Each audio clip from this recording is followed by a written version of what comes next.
Hello guys, in this video I am going to show you how to set a password to your Anton account.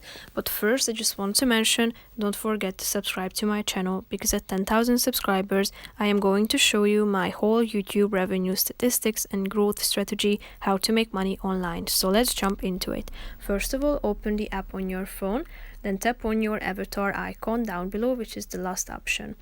Click on settings. Scroll down till you find the password section. Click on it.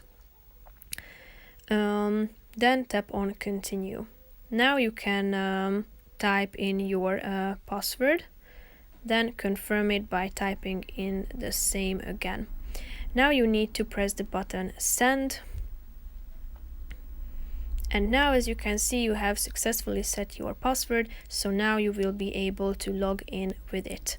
So that's pretty much it for this video. I hope you found it helpful. If you did, consider subscribing to my channel and see you in the next video. Bye bye.